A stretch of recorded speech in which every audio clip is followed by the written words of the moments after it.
الحمد لله رب العالمين والصلاة والسلام على رسول الله محمد بن عبد الله وعلى آله وصحبه أجمعين.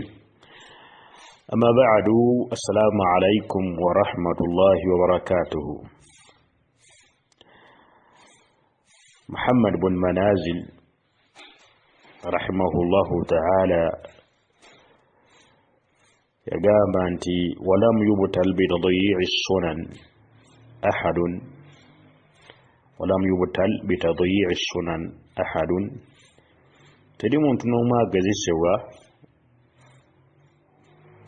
نوكويرانغا سورة السنة زلكا تذكرا إلا يوشك أن يبتل بالبدع كجاكو ممونتو يواباركم بنيو نوكويرانغا غزي سوا نبدع أبلينغا أقول بدع muntu muntu n'omu agezesebwa n'okubeera nga asuula sunna n'okuzirika nga tazikolerako okujjako ng'abeera kumpi nnyo n'okugezesebwa okukola bid'a. Ibn Qayyim rahimahullahu ta'ala yagamba walaw turikat as-sunan lil'amal, sunna singa ziba zirekeddwa okukolebwako lata'attalat sunanu rasulillahi sallallahu alayhi wa sallam, sunna zombaka sallama zibaza kufa. Wadarasat rusumuha, n'obwenyini waazo bubeere nga buvaawo.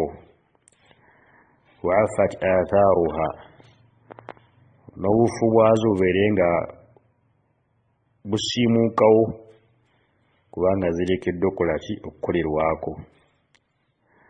Wa kullu waqtin, buli kiseera tutulaku sunna, abantu baleka sunna erekewa. Wa yu'mal bi khilaafiha, nebeera nga ekinyume kya sunna kyekikoleddwako.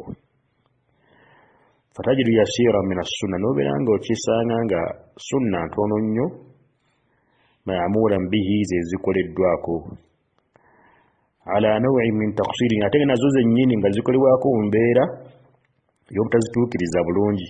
Mulimu taqsir, tezituukirizwa bulungi, zikolebwa tezikolebwa bwe zityo. Agamba rahimahullah wa khudhu ma tashaa'u min sunani, kakati gwe kyolina okukola gwe omukkiriza omusiraamu, kwata sunna zonna z'osobodde okukola. Qad uhmilat, abantu nga baazisuula, baazinafuya tebazifaako. Uqila, nga bazitta al'amalu biha, okuzikolerako nga kwakolaki kwattibwa tebazikolerako, gube ng'ozikolerako. Sheikh Muhammad ibn Salih al-Uthaymin rahimahullahu ta'ala yagamba fa inna sunnata, kubanga sunna kullama udi'at, buli weebeera nga esuuliddwa tekolebwako, kana fi'luha awkadu, kati okugikola kiba kikubirizibwa nnyo lihusuli fadilati al-amal, olw'okufuna obulungi bw'okukola sunna eyo. Wanashiri sunnati baina an-nas, n'okusaasanya sunna mu bantu. Buli weebeera nga sunna esuulibwa tekolebwako, kati gikolyako kiba kikubirizibwa nnyo era okufuna obulungi bw'okukola sunna eyo n'okusaasanya sunna mu bantu. Yagamba nti law kaunina, okubeera nga nada'u sunnata, tuleka sunna khawfan min at-tashwish, olw'okutya nti ejja kukyankalanya. Maanaahu, tuba kitegeeza kullu sunnatin tushawwishu ala an-nas, buli sunna ekyankalanya abantu. Wa hum yajhaluunaha, naye nga tebagimanyi. Nada'aha, tubigireke bulesi. Wa hadha la yanbaghi, ekyo tekyetaagisa kubanga bwe bwe kiri. Bali alladhi yanbaghi, wabula ekyetaagisa ihyaa'u al-amri al-mashruu'i, kwe kulamusa ekyo ekyalagirwa mu ddiini, ekyasomesebwa mu ddiini, baina an-naasi, kiramusibwe wakati w'abantu. Abdullah ibn Hassan rahimahullahu ta'ala ne Rabi'a rahimahullah tadhakara yawman as-sunan, lumu nnaku baatuulaawo ne babanga boogera ku sunna, bari vaizinga wakati wawe sunna ino bweti.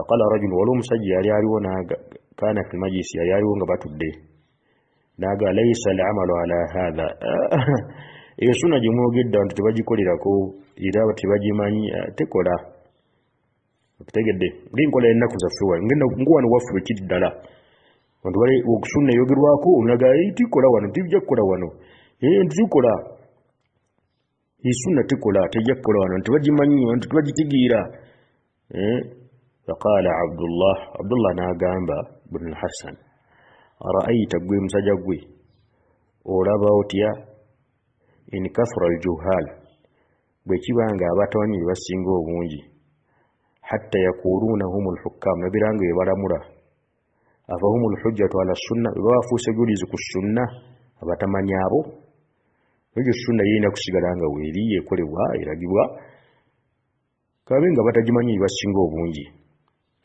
bali kabenga batagitegeera bagitegeera bulala ina kusigala nga sunna eragibwa ekolebwa Imam Ahmad rahimahullahu ta'ala bamubuuza ati singa mba ndi wantu nga bwensitula emikono mu swala bajja kulowooza ndi mushia rafidi daga nti sunna togireka gikole niyo ofune engeri gy'obakwatamu abantu abo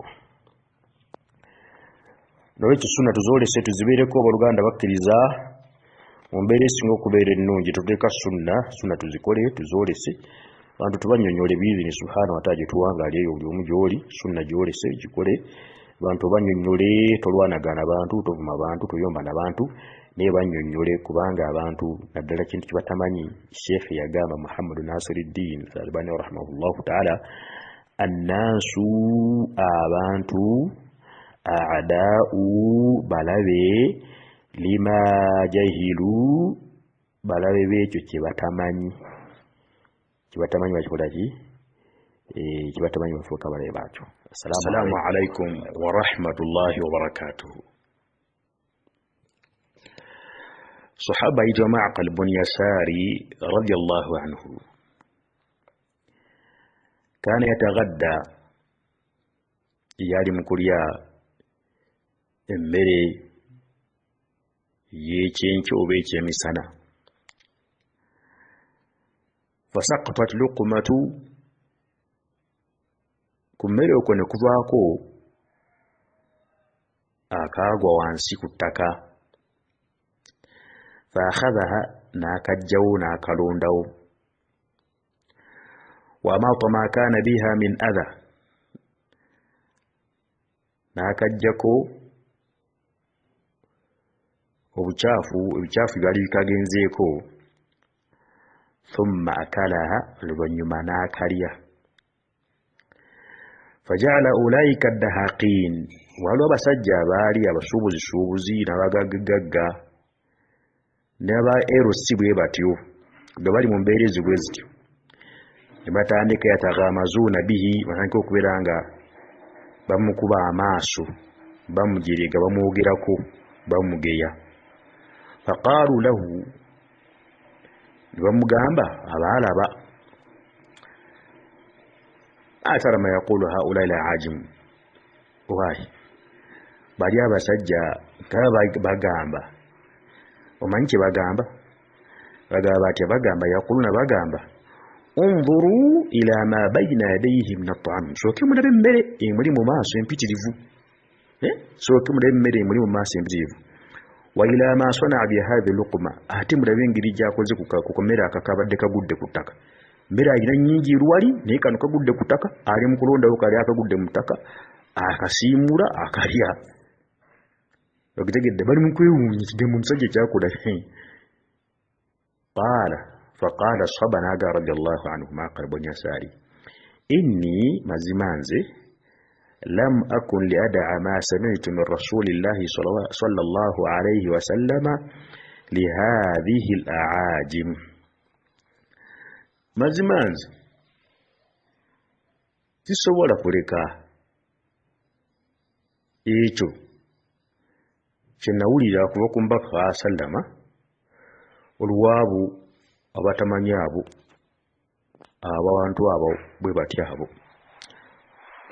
nolwekyo tetuleka sunna olwabo abatamanyi sunna tugireko lwabo abatamanyi sunna tugikole tujolese tugisomese ate munnange era abatamanyi banagimanya ddi nga tetugibategeezezza tetujolesezza balina kugimanya ng'eyoleseddwa esomeseddwa bayira bagitegeere nti ebeeyo sunna.